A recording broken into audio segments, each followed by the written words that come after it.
around 10 to 15 years ago, I walked into a friend of mine's office and he was visibly upset. He seemed to be broken by something, and I asked him what was wrong, and he showed me on his computer monitor that there had just been a bombing in Israel and people were injured. There might have been a few fatalities. And I asked him if he knew anybody, were their names, and he just said no, but there were Jews that were hurt, and he couldn't come back to himself for a few minutes. And I was thinking about that a lot for a few days after I witnessed that occurrence, and I was speaking to my Rebbe, and I asked him, I feel like my Ahavas Yisrael is not strong enough because I had this experience, and I'm upset when I hear about a bombing in Israel or when I hear about some tsaros that befall a Jew, but it doesn't affect me the same way. And so my Rebbe asked me, whose office were you in? And I said I was in Yehuda Zakatinsky's office, and he said to me, oh, you can't compare yourself to his Ahavas Yisrael. His Ahavas Yisrael is off the charts. And I think back to that story a lot, often when I deal with Hashevaynu and the commitment that Hashevaynu has to everyone, and our commitment, all of us in this room who are committed to Hashevaynu and supporting Hashevaynu, and I really think that sums it up. We'd all like to have that kind of Ahavas Yisrael. We'd all love to be able to be at that level where when we hear something negative happen to a Jew that we never met and never knew, that it affects us to the point that we want to do something about it. But most of us are not capable of that level of empathy for people we don't know. But by partnering with Hashevaynu, we have the ability to tap into that. And I think that, sitting at this dinner when Pesach Sheni just ended a few hours ago, and it's going to be Lag BaOmer in a few days, I think the message that surrounds these, what many consider to be minor, quote-unquote, minor Yom Tovim, minor holidays, but they're really major in the message that they hold, which is it's all about second chances, and it's all about giving people a chance that maybe hadn't had a chance earlier in life. Pesach Sheni was the opportunity for people who missed the Korban Pesach to come back a month later and tell Moshe Rabbeinu, we don't accept that we missed it, but we want another shot. Lag BaOmer represents the time that Rabbi Akiva, the master of all of Torah, who taught V'ahavta l'reacha kamocha, lost 24,000 giants of Torah who were his students because something on their level of V'ahavta l'reacha kamocha was missing. And what did he do? He started right over again with 5 new students, amongst them Rabbi Shimon, whose yahrzeit we'll be celebrating in 2 nights from tonight. And I think that's really the message of Hashevaynu and Rabbi Zakatinsky. That can only come from a place of that Ahavas Yisrael and Ahavas Hashem. And if we can't find ourselves with the time or the ability or even the empathy to do that, I think that by partnering with Hashevaynu, we have an ability to tap into something that's superhuman, that's something that may be beyond us. I'm going to leave it to other people to describe the products and the programs that Hashevaynu does, and I think that those really speak for themselves. I just want to express the energy and the environment that Hashevaynu creates. And really the best way for you to understand what I'm talking about is to show up to any Hashevaynu event. Come by on a Shabbos, come by for a Mishmar Thursday night. Just come by to chat with Rabbi Zakatinsky for 5 minutes during the day, or one of his sons, or his daughters, or just get involved with anything that Hashevaynu has to offer, and you'll see it in a minute. And what that is, and there's a lot of lip service paid to this nowadays, but if you want to see it in practice, Hashevaynu creates a non-judgmental, unconditional love environment. That's what it does. It doesn't matter where you're from, it doesn't matter what you've done, it doesn't matter what you're doing, and it doesn't matter what you might do tomorrow. Hashevaynu accepts you and wants to help you grow. That is their entire mission. The only issue with the energy levels and the unconditional love of Hashevaynu is that it's very crowded. Hashevaynu has become very popular for every good reason you can think of. We need more space. Hashevaynu needs to keep growing. So Hashevaynu is committed to helping people grow. We need to commit to helping Hashevaynu grow. Hashevaynu was created more than 20 years ago to be a support system for Jews who had made a conscious decision to change their paths. They traveled to Israel and there discovered their true purpose in life. They decided to unlearn everything they knew and become Torah true Jews. Life continued in Jerusalem and all was golden. And then it was time to come back. Back to work, back to family, back to school, back to life. Fine. Decision made. But how? How do you keep Shabbos? How do you keep kosher? How do you live peacefully and lovingly with your family?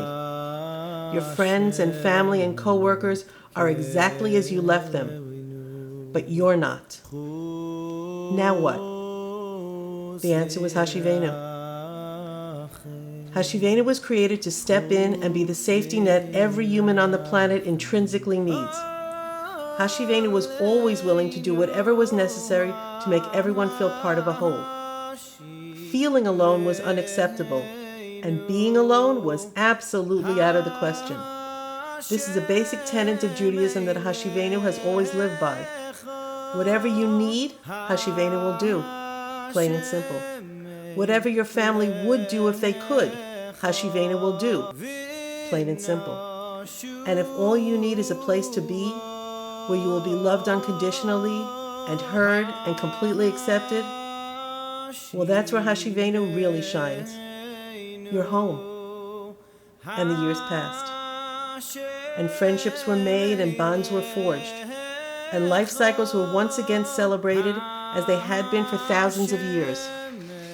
New families were created and new lives were born. Milestones were celebrated and daily life struggles were lessened, all because Hashevaynu cared about every person as if they were family. Because quite simply, they are. And Hashevaynu always remembered this simple rule and never wavered. Whatever you need, Hashevaynu will do. And the years passed. And Jews who had been living their lives without ever making life-changing journeys across the planet still wanted more. More feeling, more spirituality, more meaning, just more.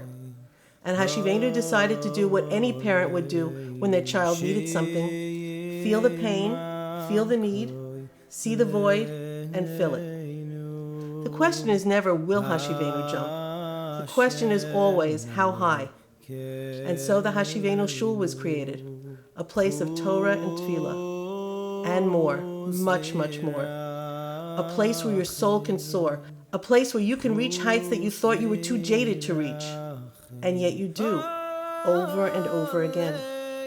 And as always, Hashevaynu did what it does best, created a family where none existed, where each individual knows that his place in the world is unique and important and irreplaceable. And the years passed. And Hashevaynu continues to do everything it set out to do more than 20 years ago. It continues to be the support system for all Jews who want to grow and feel and bond. It continues to be a place where you know you are always welcomed and cared for. It continues to be a place of unconditional love. It continues to be a place of spirituality and growth.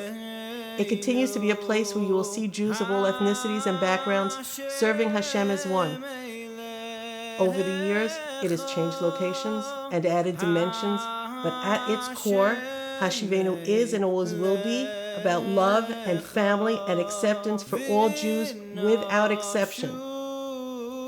But who is the real hero in all this? Who makes sure that Hashevaynu can continue in its unwavering mission? Who ensures that Hashevaynu will always make every Jew who crosses its doors feel welcomed and cared for? You, who are sitting here tonight listening to these words.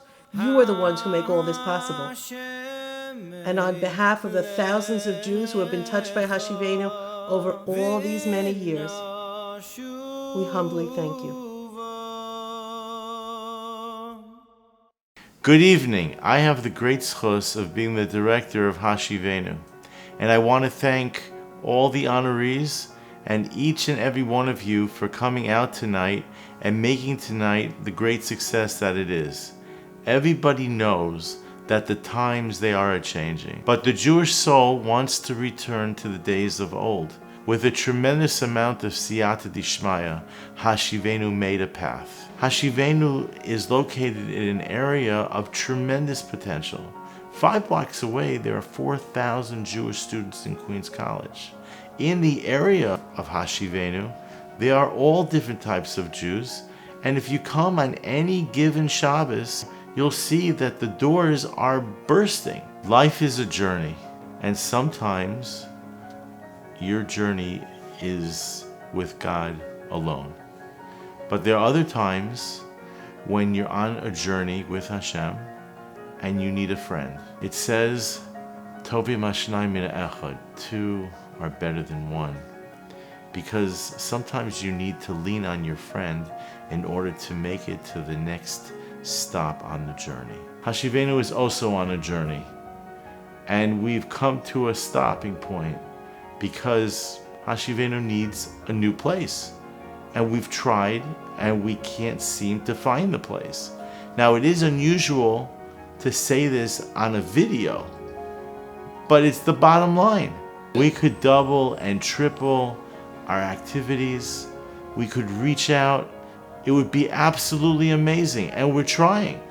So I need your help. I can't do this without my friends. I want to thank everybody for coming tonight. You have to know that it gives us the energy to continue doing our very important work, because without you and your support, it doesn't happen. Am Yisrael Chai, and peace out, man.